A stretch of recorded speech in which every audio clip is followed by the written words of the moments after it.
Paz de Cristo para todos, amém? Glória a Deus. Abra sua Bíblia. Na carta aos Colossenses.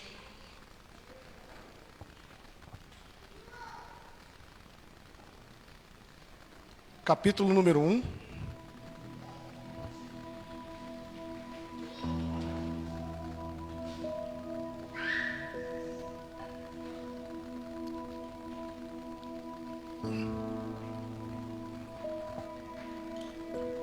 Colossenses capítulo 1.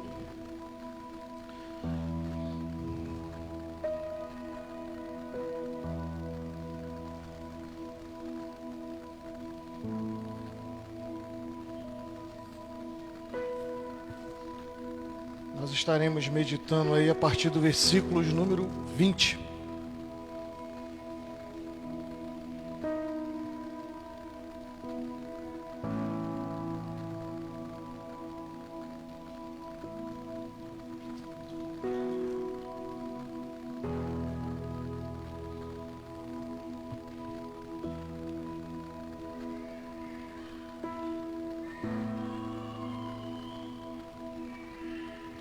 Todos acharam?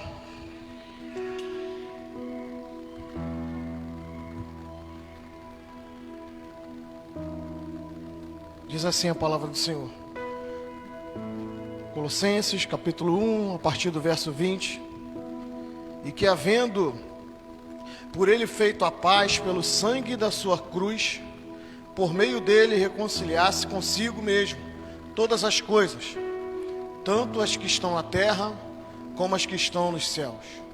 A vós também, que no outro tempo éreis estranhos, inimigos no entendimento, pelas vossas obras más, agora contudo vos reconciliou, no corpo da sua carne, pela morte, para perante ele vos apresentar santos, e permanecedes fundados e firmes na fé, e não vos moverdes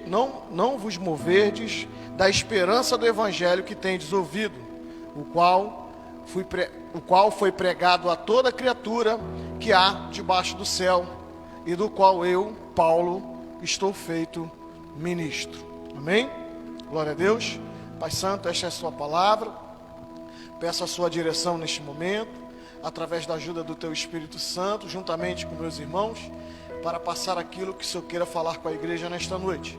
Fique à vontade, Espírito Santo de Deus, venha me usar como ferramenta em tuas mãos, que eu venha descer para que o Senhor cresça, em nome de Jesus. Amém e amém. Glória a Deus. Ontem eu me apeguei nessa palavra, e o Senhor me chamou muita atenção sobre a palavra reconciliação, né? Resumidamente aqui, se eu quisesse encerrar minha participação, eu ia dizer: olha, irmãos, a morte de cruz do nosso Senhor Jesus é a ferramenta mais importante para nos reconciliarmos com Deus. É óbvio que quando a gente estuda mais coisas, muito mais Deus quer fazer, além de só reconciliar o homem com Deus, né? Deus, ele quer moldar todo o caráter, Deus quer transformar todas as atitudes. Ou seja, Deus, através de Cristo, através dos seus ensinamentos, através dessa palavra poderosa, o Senhor quer mudar a mente do homem de uma forma mais abrangente, né? Trazer maturidade, trazer, de acordo com as experiências, trazer uma verdadeira adoração. A gente sabe de tudo isso. A gente prega e a gente ouve muitas mensagens em cima de tudo isso. E o Senhor me chamou a atenção porque ele vai dizer, a partir do verso 20, eu quero fazer um rápido entendimento desses 4 versículos que nós lemos. O que havendo, a partir do verso 20, o que havendo por ele feito, havendo por ele feito a paz pelo sangue na cruz, aquilo que eu acabei de falar agora há pouco, por meio dele reconciliar-se consigo mesmo todas as coisas, tanto as que estão na terra, como as que estão no céu. Tem alguma coisa aí, tá fazendo um ecozinho no final aí na minha fala. Então ele vai dizer que reconciliasse consigo mesmo todas as coisas, tanto as que estão na terra, como as que estão no céu. E aí no verso 21 ele vai dizer: a vós também, que no outro tempo eres estranhos e inimigos no entendimento. Não tínhamos entendimento que éramos inimigos de Deus com as atitudes que tomávamos lá no passado. Tudo que fazíamos no passado, achávamos muitas das coisas que fazíamos, achávamos que não fazia mal a ninguém. Achávamos que não tinha nada demais. Quantas vezes usamos a palavra da nossa própria boca para dizer: ah, o fulano faz, não tem problema, não vejo problema nisso. Ou seja, mal sabíamos que nós éramos inimigos, né, do próprio Senhor. Então ele vai dizer a vós também que no outro tempo eres estranhos, inimigos no entendimento, pelas vossas obras más. Quantas obras más praticamos?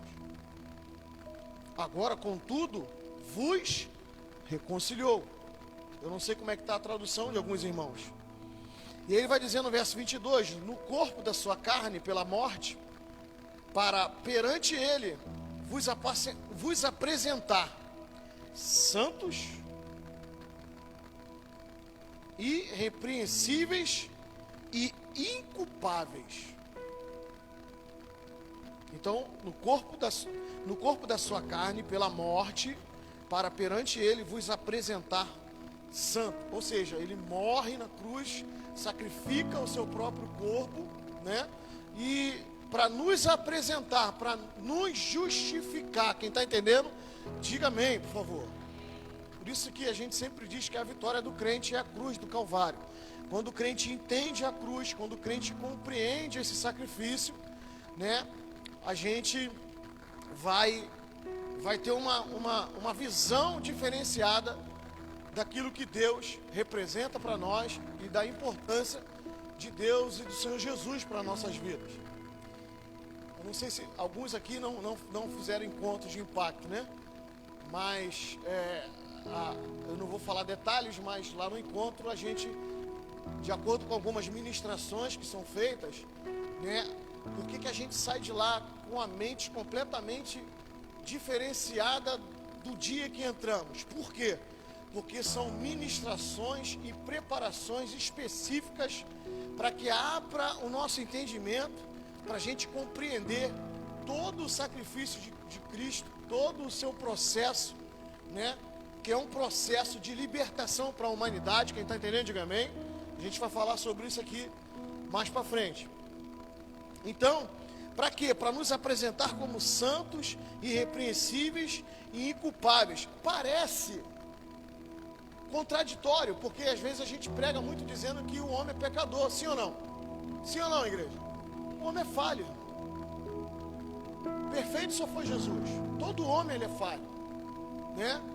Se você fosse dizer, fulano é santo, né? As pessoas levam logo pro como é que se diz? Como é que fala quando a gente é muito exagerado?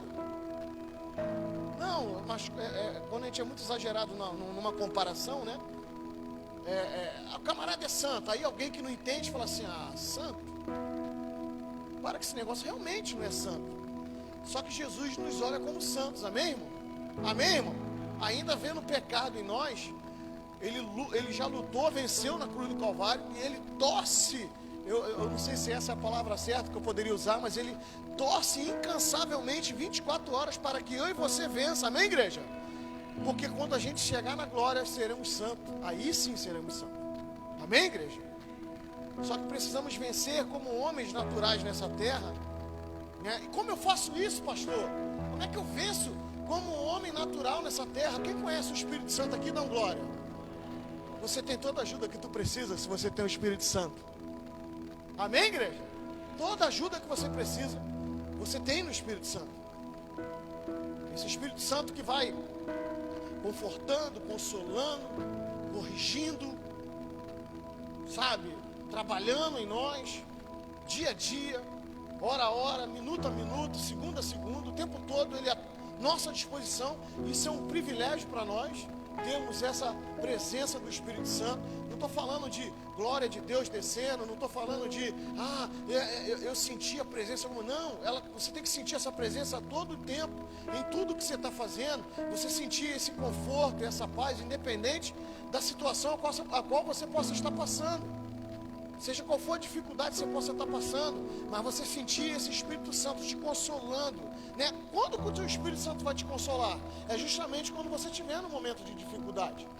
O Espírito Santo vai te consolar, né? Quando você estiver num momento onde está tentando te levar a um desespero, tentando te levar a uma desestabilidade, tentando te levar a desistir de tudo, aí você ora ao Senhor e você recebe essa presença do Espírito confortando. É algo que eu não consigo explicar, irmão. Eu não sei se alguém consegue explicar, mas que sentir a gente sente. A gente sente esse conforto em nós.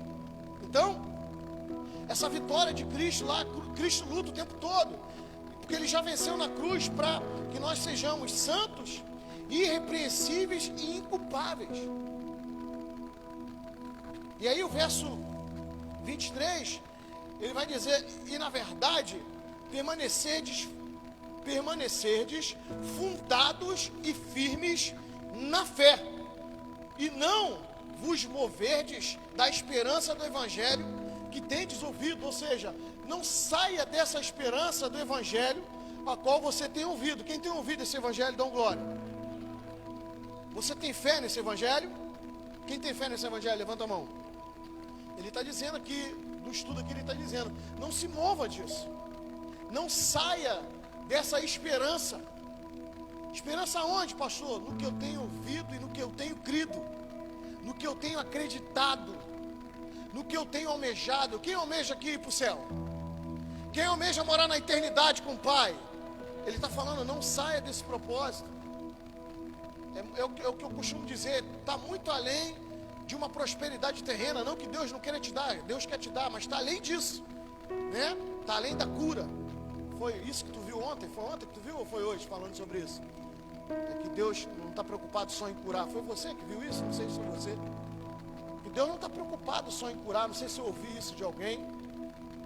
Preocupação de Deus, porque a cura para Deus, irmãos, é fácil.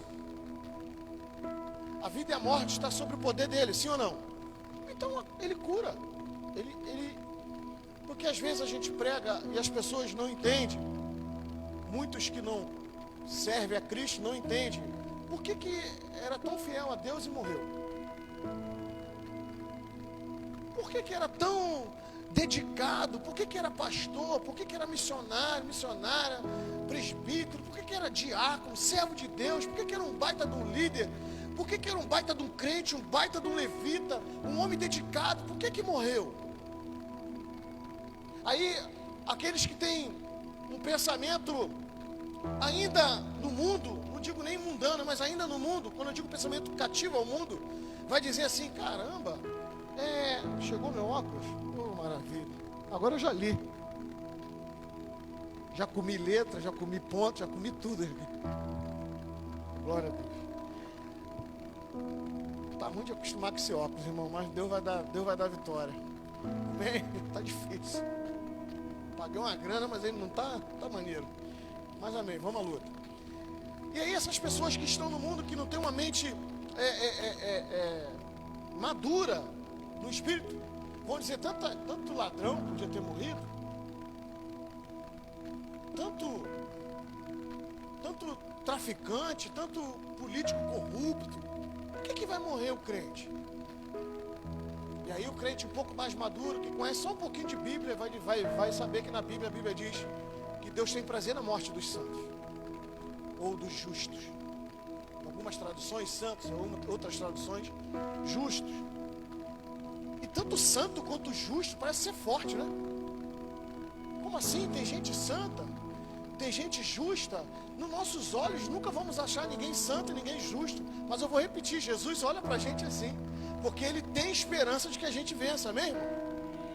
Quando a gente vence o pecado, quando a gente vence as nossas dificuldades, quando a gente vence a nossa carne, e a gente consegue suportar, sabe, a vontade de desistir, a vontade de pecar, né? Quando a gente consegue suportar a gula, né? Quando a gente está meio gordinho, que quer emagrecer, né?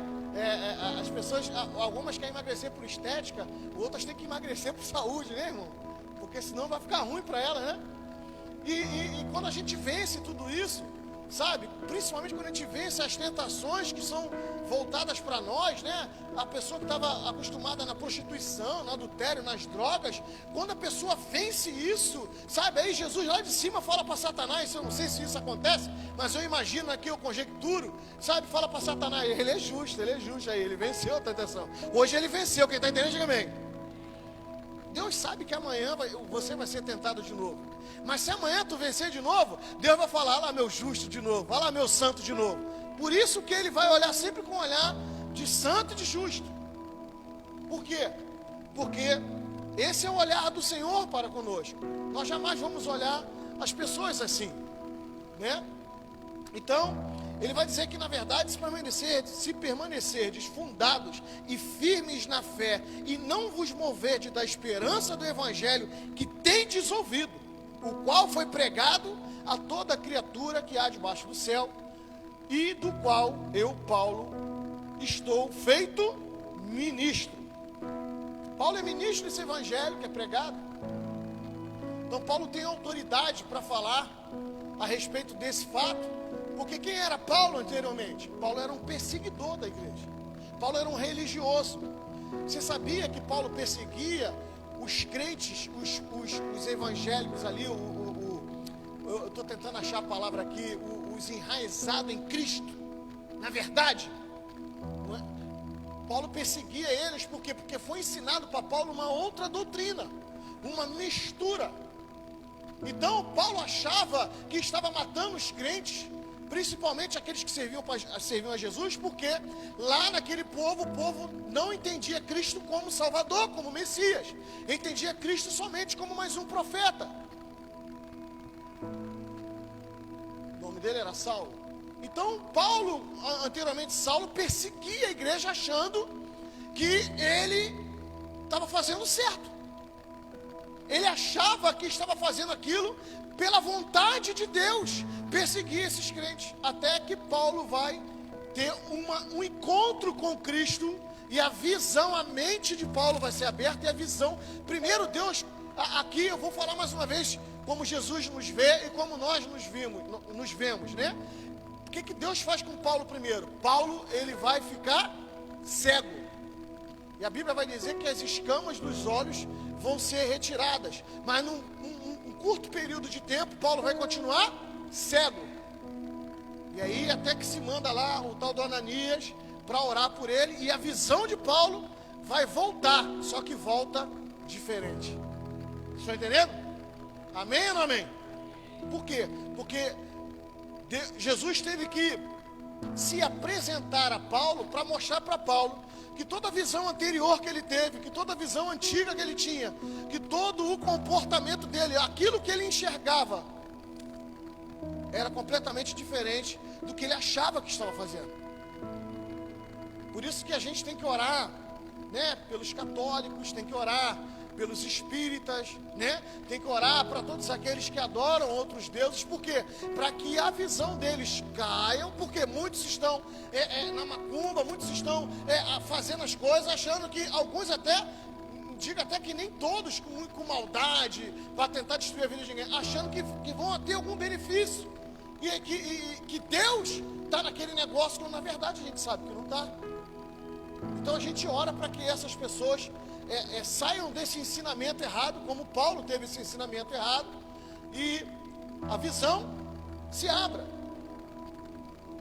Então, na verdade, permaneceis fundados e firmes na fé, e não vos moverdes da esperança do evangelho que tendes ouvido. Esse evangelho que tem sido pregado para você, a gente tem que ter cuidado, né? Que a gente está vivendo muita apostasia, está vivendo tempos difíceis, mas ainda tem gente pregando a verdade, amém, irmão? Quando a gente fala desse evangelho aqui que Paulo está dizendo, é o evangelho da verdade. Quando você estuda sobre Paulo e as suas cartas, a grande maioria das cartas de Paulo, ou quase todas elas, se eu não me engano, vai ser combatendo sempre um ensinamento diferente do de Cristo, né? Sempre combatendo uma heresia. Sabe? Quando você vai em Colosso, em Tessalônica, em Coríntios, você vai ver que sempre tem alguém tentando pregar algo de heresia, e Paulo vai sempre fortalecendo essas lideranças, que Paulo, muitas das suas cartas, ele está preso, então ele vai fortalecendo, né, esses líderes para que eles combatam essas heresias, e não é diferente nos dias de hoje. Nós temos que ter muito cuidado na igreja a qual vamos, né, com quem conversamos. Eu tive já falei isso aqui, mas eu e a pastora Natália tivemos uma experiência com um casal que congregou conosco aqui, juntamente com a mãe. Fomos apresentados a uma pessoa, né, e essa pessoa é de uma outra religião, que pensam que estão fazendo para Deus, que na verdade, eu não vou entrar aqui em detalhes, mas praticamente é uma seita, né?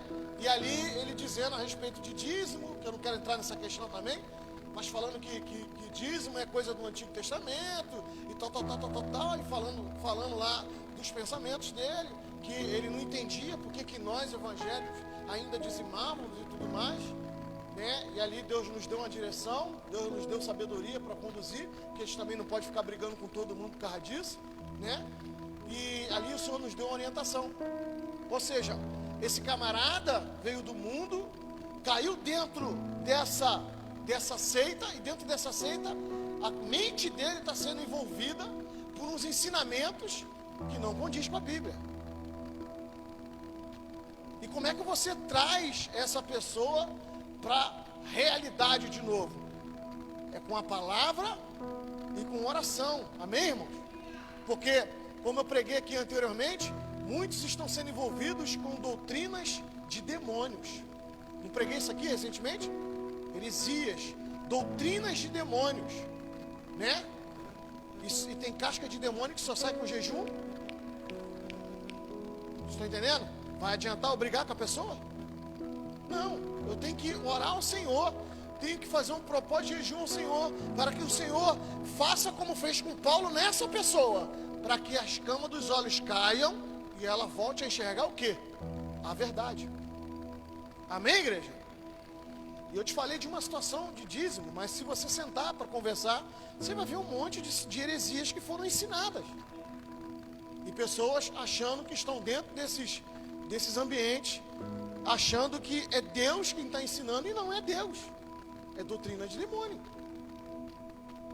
Então, a gente vai aprendendo que nós não devemos nos mover. Tem pessoas que conviveram conosco, tiveram as experiências que nós tivemos e simplesmente estão em outras religiões. Eu tento entender isso. Eu converso com alguns líderes, alguns pastores, eles falam assim, pastor Cleito, estão lá em outras religiões porque não tiveram encontro com Cristo. Porque quem tem encontro com Cristo, quem está entendendo, diga amém. Com Cristo ressurreto, o Cristo que morreu na cruz do Calvário, ressuscitou ao terceiro dia, perambulou por aqui nessa terra durante alguns dias com os apóstolos, foi ao Pai, está sentado à destra do Pai e ele vive hoje eternamente, amém? Quem teve encontro com esse Cristo não é envolvido com nenhum tipo de heresia, porque carrega essa essência. Não precisa ser um doutor da lei, não precisa ser um teólogo, mas o coração dele respira, ele vive essa essência. Ele não se deixa ser enganado e ser levado por heresias. E esses que chegam e saem, não tiveram um verdadeiro encontro com Cristo, não deixou Cristo ser Cristo na vida deles. Pessoas assim, que vêm e fica um período e volta para o mundão, ou então não tiveram encontro com Cristo, irmão. Verdadeiro não. Pastor, tem uns que caem, eram pastores e líderes, né? É fácil de você saber quem teve encontro com Cristo ou não, porque pecar, todo mundo corre o risco de pecar. Estou dizendo, vai sair daqui dizendo, o pastor Cleito pregou lá, disse que pode pecar. Não é isso não, irmão. Em nome de Jesus, eu estou falando que há a possibilidade de todos pecarem, todos podem cair. Vou repetir, aqui ninguém é santarrão. Nós podemos cair no sentido de um momento ou outro a gente pode cair. É lógico que a gente luta para não cair. Para isso a gente busca, para isso a gente é incansável na nossa busca, para que a gente se mantenha firme nessa fé do verdadeiro evangelho. Aí você descobre quem tem um temor mesmo. Tem gente que tem dificuldade de vencer a carne. Esse tem dificuldade de vencer a carne. Esse camarada, ele até desviou da igreja. Mas se tu olhar a vida do cara, ele não está na macumba, ele não está na igreja católica. Quem está entendendo, diga amém. Ele sabe quem é Cristo. Ele pode ter perdido o caminho, perdeu o rumo em algum momento, mas quando tu fala de Deus, ele recebe, ele aceita, ele chora. Esse sim, é um verdadeiro que caiu. Agora, aquele que vai para uma outra religião, ou aquele que volta a fazer, a tomar práticas até piores, que aí tu já vai ver logo, o camarada já está com mais 7. Né? Não é assim que acontece? Aqueles que arrumam a casa, se não ocupar a casa, ocupa a casa com quem? Com o Espírito. O Espírito Santo. Se a casa está ocupada com o Espírito Santo, demônio não entra. Mas se a casa está vazia, os demônios entram. E aquele demônio que entra traz mais quanto? Traz mais 7. Aí a vida desse camarada vai sendo pior. Vocês entenderam isso aqui que eu falei? Não sou o dono da razão não, mas vocês entenderam isso aí? Mas você vê que tem, de muitos desviados que estão aí, você vai ver que tem uns que não quer, vai pregar e não quer. Isso aí não teve encontro com Cristo, irmão. Verdadeiramente não. Pô, pastor, mas eu já vi ele pregando, isso aí teve algumas experiências com o Senhor, de algum benefício que tomou. Porque, irmão, quando tu vê alguém cabisbaixo, alguém que tem esse cuidado, né? Eu já vi pessoas falar assim, ô rapaz, não brinca com essa coisa não. Já tive lá, eu sei o que é isso. É diferente de quem está vivendo já. Porque tem gente que gosta mesmo do pecado, né, irmão? Gente que mergulha mesmo, abraça o pecado, né? E vai embora. Deixa eu pular aqui que eu já falei até muito sobre esse negócio. Mas a gente não pode se mover dessa esperança do evangelho que a gente tem ouvido. Esse evangelho que a gente tem ouvido, quem crê nesse evangelho que a gente tem ouvido? Isso é fonte de vida para nós. Então o sangue de Cristo, ele satisfaz a justiça, trazendo paz. A humanidade foi separada de Deus por causa do pecado. E não tinha nenhuma oferta aceitável para satisfazer as exigências da natureza sagrada de Deus. Não tinha. Não tinha. Quando o homem peca, quando Adão e Eva pecam, o que podia ser feito? Quantos anos se passaram? Né? Aí Deus resolve acabar com a humanidade. Aí olha em Noé, fala, vou tentar de novo com Noé. E vai de novo, o homem peca de novo, e vacila de novo. Aí vem o Senhor, mexe em Israel, cuida de Israel. Aí não dá jeito, aí vem o Senhor Jesus, desce na terra, passa como homem, morre na cruz do Calvário.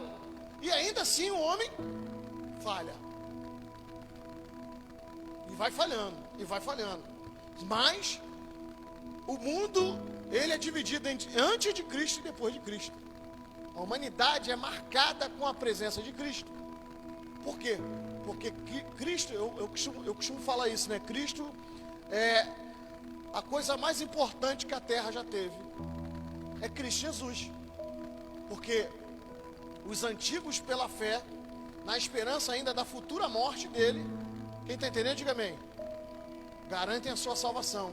Os que vivenciaram com Jesus durante o período que ele passou na terra, foram fiéis até o fim, garantiram sua salvação. E nós, pós-Cristo, acreditamos, né, nesse Cristo ressurreto, estamos garantindo a nossa salvação. Quem entendeu, diga amém. Então o mundo ele é marcado com a vinda de Cristo. Então essa é a oferta que foi aceitável. Por quê? Porque andávamos separados de Deus. Deus enviou Cristo para providenciar um sacrifício aceitável para o pecado, estabelecendo uma ligação com aqueles que o recebiam, trazendo assim a paz. Por isso que a gente fala que não vamos conseguir encontrar a verdadeira paz. A verdadeira paz só em Cristo. O homem só encontra a verdadeira paz só em Cristo. Sem Cristo ele vai encontrar uma falsa paz. Você pode ter dinheiro, você pode ter status, você pode ser famoso, você pode conquistar muitas coisas, mas sempre vai te faltar alguma coisa. Porque é essa paz que a Bíblia diz que é a paz que excede todo entendimento. Excede. Então, em Levíticos 17:11 vai falar sobre o sangue, né? Eu não ia ler, não, mas vamos ler para você entender o que está escrito. Levíticos, capítulo 17, verso 11.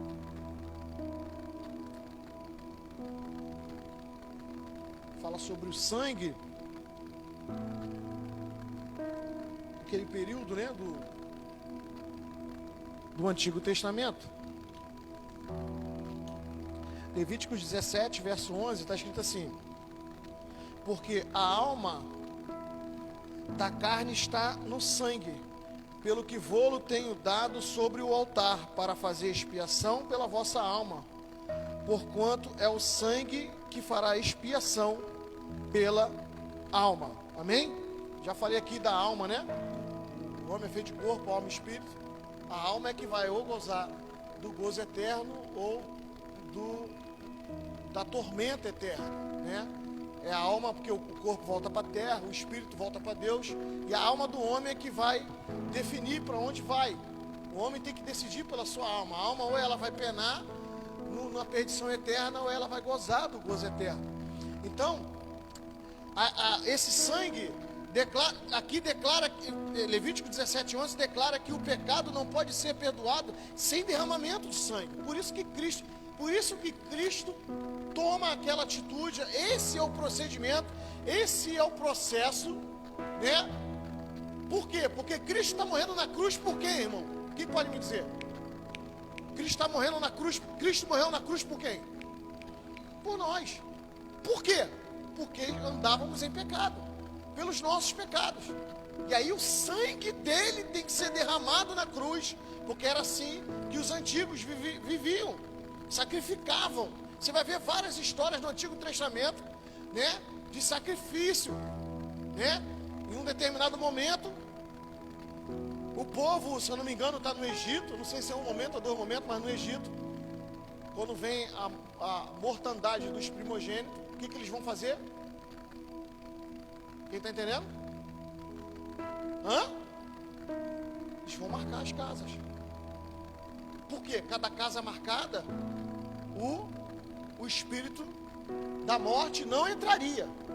Sangue, o sacrifício. Vocês estão entendendo isso aqui? Então era assim que funcionava. Então, declara que o pecado não pode ser perdoado sem derramamento de sangue. Como o pecado toma a vida, exige-se da vida que pague as dívidas do pecado. Jesus fez isso com a vida. Ele não deu a vida? Deus amou o mundo. Que deu quem? Seu Filho unigênito, para todo aquele que nele crê não pereça, mas tenha vida. Ele dá a vida para que nós tenhamos a vida eterna. Vocês entenderam isso aqui? João 3,16. Por isso que esse texto está dizendo, esse estudo está dizendo que como o pecado toma a vida, o pecado faz o quê? O pecado não faz separação do homem com Deus? As obras do pecado não levam à morte? Então o que o pecado faz? O pecado tira a vida. Aí vem Jesus, que é o dono da vida. Quem está entendendo, diga amém. Ele dá a vida dele para libertar o homem do pecado e dar para o homem o quê? A vida. Vocês entenderam isso? Glória a Deus, igreja. Glória a Deus por isso, igreja. Aleluia. Então Jesus Cristo deu a vida divina no sangue para satisfazer todas as dívidas de pecado da humanidade, para restaurar o acordo de paz entre Deus e o homem. Por isso que quando aceitamos a Cristo, aceitamos aquela oferta de sangue na cruz. Amém, igreja? E aí, Deus quando vê que o homem entendeu isso, ele vai refazer o acordo de paz. Aí eu volto na questão da paz, a verdadeira paz. Por que essa verdadeira paz? Porque essa verdadeira paz, ela é ensinada nas Escrituras, ela foi pregada por Jesus, ela foi pregada pelos apóstolos, ela foi dita pelos profetas. Posso ouvir um amém? Ela é dita até os dias de hoje pelos homens e mulheres de Deus, porque está dentro da verdade. Então a consequência arruinadora do pecado foi universal, colocando toda a criação em discordância com Deus e si mesmo. Abra a tua Bíblia em Romanos 28. Romanos 8, 28. Deixa eu ver se é isso. Romanos 8, 20. Romanos capítulo 8, verso 20. Deixa eu começar a ler para a gente não atrasar. Porque a criação ficou sujeita à vaidade, não por sua vontade, mas por causa do que a sujeitou, na esperança de que também a mesma criatura será libertada da servidão da corrupção para a liberdade da glória dos filhos de Deus. Posso ouvir um amém? Porque sabemos que toda a criação geme e está juntamente com dores de parto até agora. E não só ela, mas nós mesmos que temos as primícias do Espírito. Olha o Espírito aí. Também gememos em nós mesmos, esperando a adoção, a saber, a redenção do nosso corpo. Olha a palavra redenção de novo. Olha a palavra redenção de novo. Por isso que nós temos que tomar posse desse evangelho, porque esse evangelho para nós, esse Cristo ressurreto, é redenção do homem. Ô pastor, mas eu não fui Adão, não fui eu que pequei lá atrás. Não interessa, você é a geração dele, irmão. Toda a humanidade é a geração de Adão. E o homem, ele carrega o pecado por conta da falha dele lá, da falha dele de Eva. Não interessa, não adianta agora jogar pedra em Adão, até porque ele não está aqui. E ninguém aqui vive o Antigo Testamento, porque no Antigo Testamento quem pecava era apedrejado. Não adianta. A gente tem que entender que, enquanto criança, não temos pecado, mas a partir do momento em que saímos da criança, passamos a entender o que é certo, o que é errado. E a gente tem que entender isso. Somos carregadores de um pecado natural em nós. E precisamos lutar constantemente para se aproximar de Cristo, acreditando nesse verdadeiro evangelho, para que nós possamos ser redimidos por Cristo. O homem tem que entender isso. O homem na terra tem que entender isso. Somos necessitados de se render ao Senhor, e que o Senhor possa, sabe, fazer essa mudança em nós. Então ele diz aqui, porque a criação ficou sujeita à vaidade. A criação está sujeita à vaidade nos dias de hoje, sabe? É muita vaidade para pouca coisa, sabe? Deixa eu falar algo aqui, irmão, que eu já falei. Por um acaso alguém nasceu de roupa, irmão? Alguém nasceu sentado no carro, por favor? Alguém pode ter nascido dentro de um carro. A gente não trouxe nada dessa vida, irmão, e quando a gente morrer não vamos levar nada. A humanidade passa brigando por algo que nunca teve quando nasceu e nunca vai levar quando morrer. Famílias brigam por heranças, nações brigam por terras, sabe? Vaidade do homem. Vaidades completamente desnecessárias. Perdemos tempo na nossa vida. Eu não estou dizendo que a gente, eu sempre falo isso aqui, não é um evangelho de miséria que eu estou pregando, não é isso não. Em nome de Jesus, Deus quer prosperar o povo dele na terra, mas a gente tem que conquistar tudo no Senhor. Aquilo que Deus, a Bíblia diz que a vontade do Senhor, ela é boa, ela é perfeita e ela é agradável. Escuta isso aqui, é boa, posso ouvir um amém? É perfeita e é agradável. Tudo que Deus quer para você é bom, é perfeito e agradável. Então a gente não precisa ter vaidade para mais nada, irmão. Não estou dizendo que você não pode fazer uma faculdade, você abrir uma empresa, você ter uma vida profissional diferenciada, ter uma boa casa, não estou dizendo isso. Você pode ter sim, a gente só não pode ter vaidade, a gente não pode carregar vaidade dentro de nós. Então, Não sei nem onde é que eu estava mais aqui. Então, porque a criação ficou sujeita à vaidade, não por sua vontade, mas por causa do que a se sujeitou, do que a sujeitou. Todo um sistema que está sendo criado de tempos em tempos, e que nós entramos no sistema, sabe? Televisão, a internet, né? Que eu sempre falo que é bênção, mas ela também traz um pouco de maldição, a gente tem que ter cuidado. Muita coisa que a gente vai se deixando levar, a gente vai ficando vaidoso, um celular, irmão. Alguns meses, eu acho que foi ano passado, né, que eu fiquei com o meu telefone, ficou ruim. Que desespero, 3 dias sem telefone. Eu falei, meu Deus, eu não posso ficar sem telefone. Que isso? Tudo está aqui, meu e-mail está aqui, está tudo aqui. Aí o Espírito Santo, caramba, me deu uma martelada. Que isso, cara? Tua vida se resume a um telefone celular? Eu não nasci com celular, irmão. Nem tinha esse troço quando eu nasci. Pior que eu sou novo, hein? Sabe? Desespero. É vaidade com carro, é vaidade com casa, é vaidade com roupa, é vaidade com coisas que vão... Eu vejo hoje as crianças de hoje, irmão. Que geração, a gente tem que orar muito por essa geração, muito. A criança não quer comer ovo, irmão. Aí bota uma carnezinha moída lá, e a criança não quer, não gosto.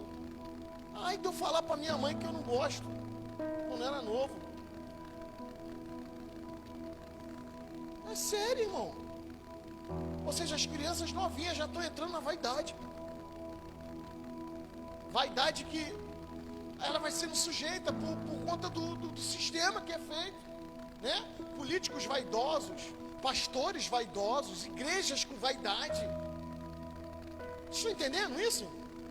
Muita vaidade em tudo quanto é canto. Vai trabalhar numa empresa, é uma vaidade. Não quer ser, né? Quer fazer melhor que o outro, quer mostrar melhor que o outro. É a vida que nós temos vivido nos dias de hoje, irmão.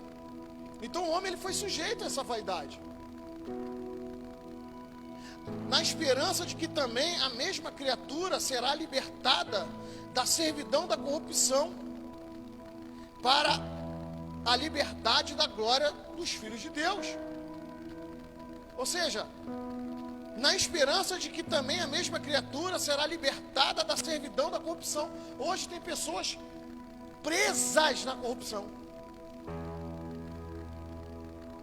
Tem pessoas hoje que não saem de determinados ambientes porque tem favorecimento. Aquele, né? Fica aqui comigo, fecha comigo, abre o bolso aí, vai cair aí. É assim. Sabe? Pasme que eu vou falar, corrupção dentro da igreja. Né? O camarada tem um bom salário, aí puxa o camarada para ser líder de alguma coisa, não tem chamado. Bota uma igreja na mão do camarada, não tem chamado para ser líder, para ser pastor. Como é que esse camarada vai cuidar de um casal? Como é que esse camarada vai cuidar de um problema dentro da igreja se ele não tem chamado para isso? Corrupção política, que tanto afunda o mundo. Corrupção nas empresas, empresas que pagam propina para poder ter favorecimento de venda, enquanto outras empresas sérias não têm chance. Isso é corrupção. Quando Deus resolve acabar com a humanidade em Noé, o mundo estava corrompido. A Bíblia é muito clara quando Deus fala sobre a corrupção do homem. O homem estava completamente corrompido. E isso há muitos e muitos e muitos anos atrás. Deus fez um fim ali, deu um recomeço e o homem se corrompeu de novo. Então, na esperança de que também essa mesma criatura será libertada da servidão da corrupção para a liberdade da glória dos filhos de Deus. Tem filhos de Deus aqui? Essa é a liberdade que Deus quer trazer. Você vivenciar nessa terra, não estando preso a nenhum tipo de corrupção, a nenhuma situação, sabe, que possam te corromper, né? Lá onde é que eu trabalhava, eu era envolvido com essas corrupção, né? O favorecimento, fechava eu com mais um, né? A gente dizia que era sócio do patrão. Que sócio? Não assinei nada, o patrão não me chamou para assinar nada. Estava na corrupção, estava na bagunça. E essas coisas trazem maldição para a nossa vida, irmão. Aí as pessoas às vezes não entendem, o filho está doente. A doença chega na casa, sabe? Não entende por que o vento bateu, arrancou o telhado. Não entende por que o carro só vive quebrando. Quem está entendendo, diga amém. Não entende por que ganha 4 mil e gasta 5. Arruma tanto dinheiro. Está trazendo maldição para a vida, irmão. Aí a vida dessa pessoa não anda. Eu tenho um amigo que, quando ele aceitou Jesus, ele era envolvido com agiotagem. E a vida do camarada era apertada, apertada. Aí chegou um momento que ele começou a caminhar. E o Espírito Santo travou ele, cara, ó. Não tem como tu estar em 2 mundos, não. Ou você vive na dependência de Cristo, ou você vive no mundo. Você vive nos prazeres aí do dinheiro. E o interessante é que, quando ele decidiu sair, a casa que ele havia comprado foi uma sociedade com a agiota. E quando ele saiu, foi aquele papo de boca, é amigo, né? Tem muita gente que é teu amigo enquanto você favorece, irmão. Porque quando você não favorece mais, você vai ver quem verdadeiramente é teu amigo ou quem não é. É forte.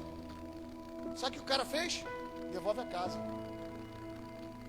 O cara era agiota, o cara deu o que ele tinha pago, os valores que ele tinha pago. Ele saiu com a mão na frente e outra atrás.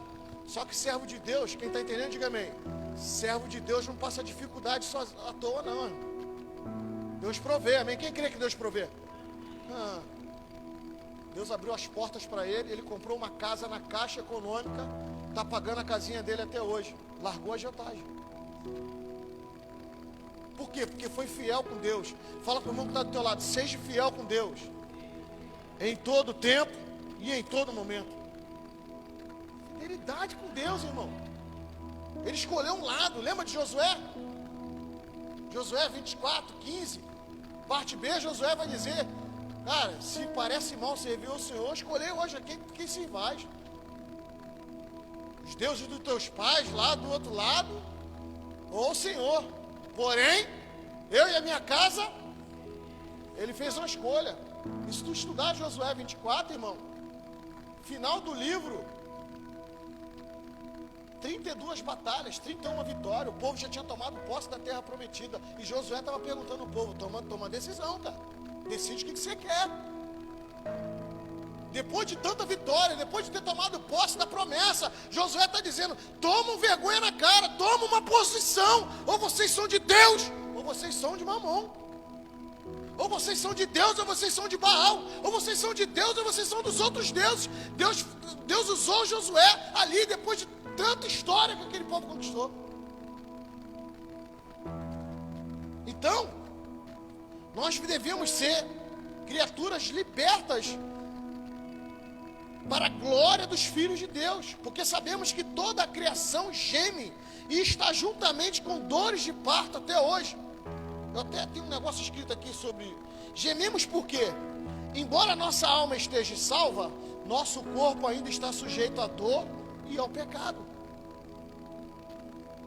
Estamos nessa terra, amém, irmão? Quem está nessa terra, dá um glória aí. Não somos daqui. Estamos aqui, mas não somos daqui.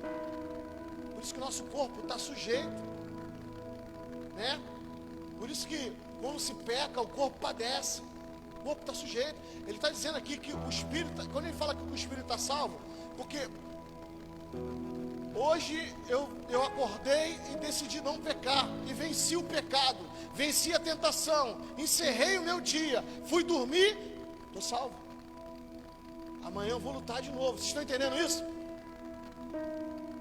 Então a gente luta pela salvação todos os dias, todos os dias, todos os dias. Por isso que ele está dizendo que a mente está cativa à salvação, a mente está cativa a Cristo, mas o corpo ainda padece pelo pecado que cometemos, padece pela queda que tivemos, né? Eu sempre falo aqui da plantação, plantamos e semeamos tantas coisas ruins no nosso passado, e aí a gente vem para Jesus, e a gente ainda fica tendo alguns desgastes do pecado a qual nós cometemos, foi uma plantação que fizemos, irmão. Tudo que o homem plantar, vai colher. Mas qual é a nossa esperança? A nossa esperança é porque agora eu comecei a plantar o bem. Agora eu estou plantando o bem dentro de mim. E essa plantação ruim, um dia ela vai acabar. Porque toda plantação, ela também chega no final. Ela tem seu ciclo, sim ou não? Vai plantar batata lá, tu vai lá, vai cuidar dela. E um dia tu vai fazer o quê? Tu vai arrancar a batata, para plantar de novo. Está entendendo? Assim é o pecado. Um dia esse pecado vai sair. E o que vai ter em mim e você? A plantação boa. A plantação em Cristo, a plantação do Espírito, a plantação de Deus em nós, o bem plantado em nós. Então a criação geme, porque embora a nossa alma esteja salva, nosso corpo ainda está sujeito à dor e ao pecado. Eu lembro do meu sogro, meu falecido sogro, né? Uma doença, né? E dores, ele sentia dores, ele tinha dia que a gente olhava para ele e estava chorando.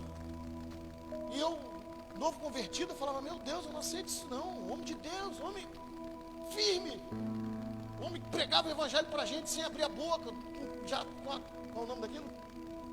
Traquejo, né? É isso aí que a pastora falou, não consegui falar. Tem negócio na garganta.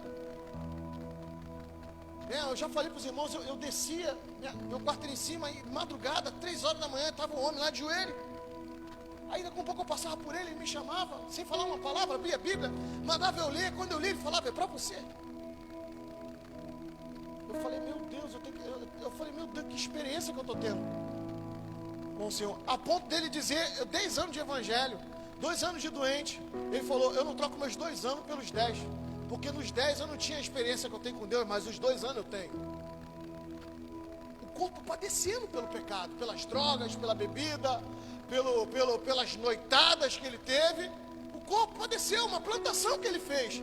Mas ainda assim ele plantou salvação na vida dele. Quem está entendendo, diga amém. E ele falou, eu não troco esses 2 anos de doença pelos 10 anos que eu tive no início do evangelho. O grau de experiência, eu imagino quantas coisas ele deve ter visto. E ele deve ter presenciado, que ele nem nos contou.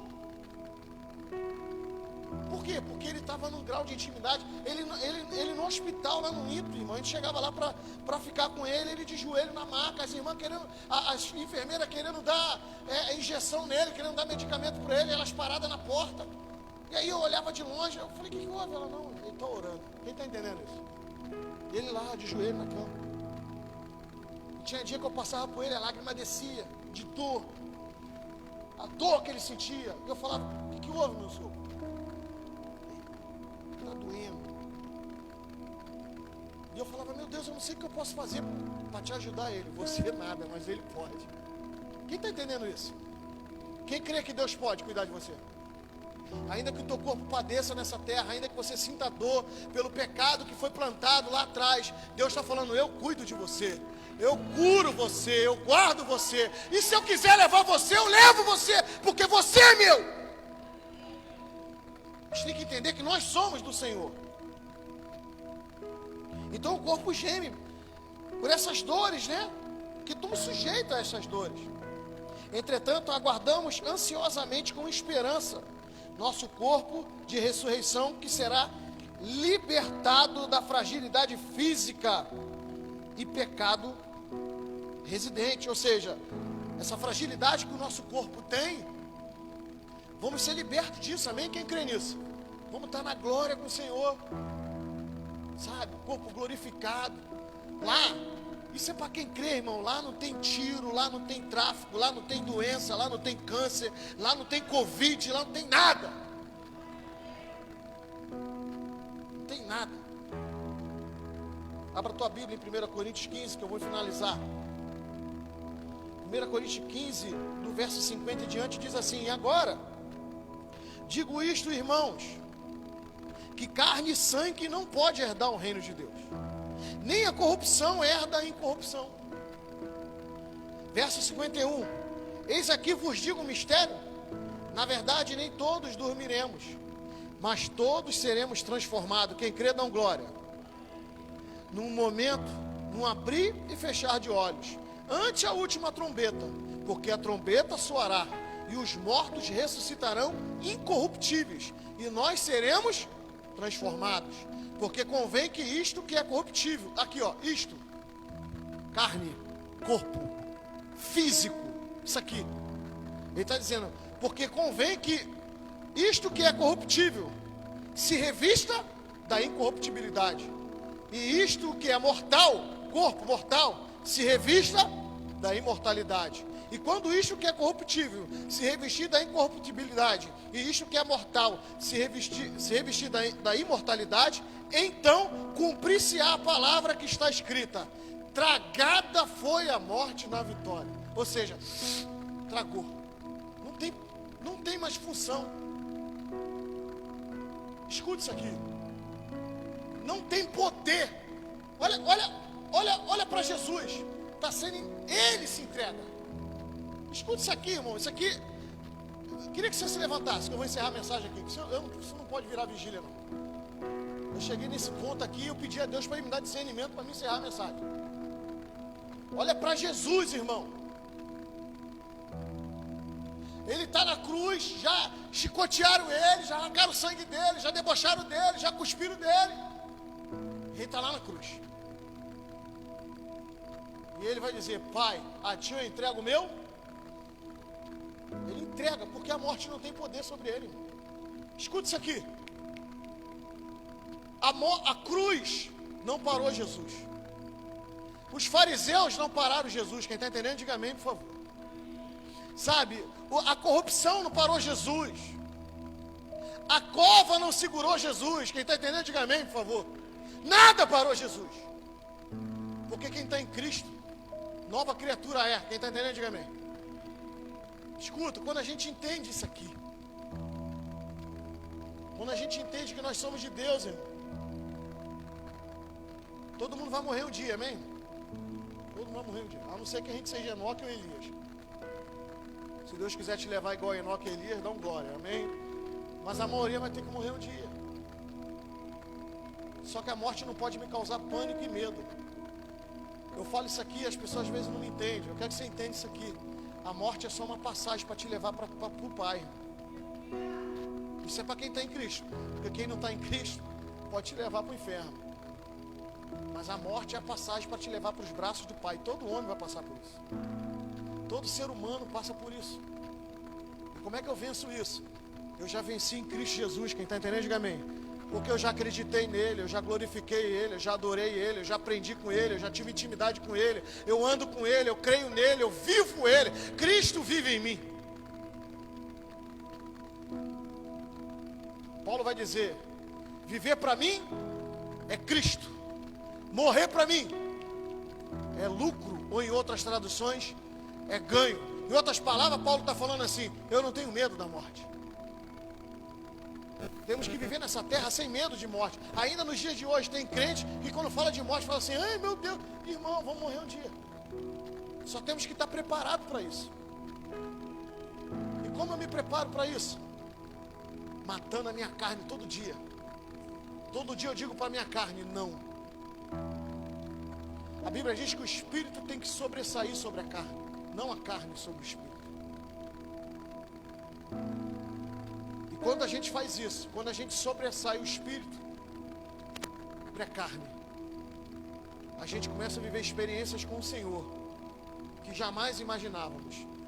Começamos a nos tornar incorruptível. A bandeja, a oferta da corrupção não te compra, porque Cristo já te comprou na cruz. Quem está entendendo, diga amém.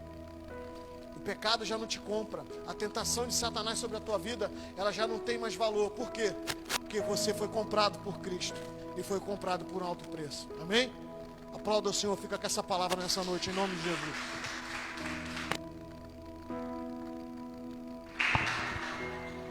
Querido,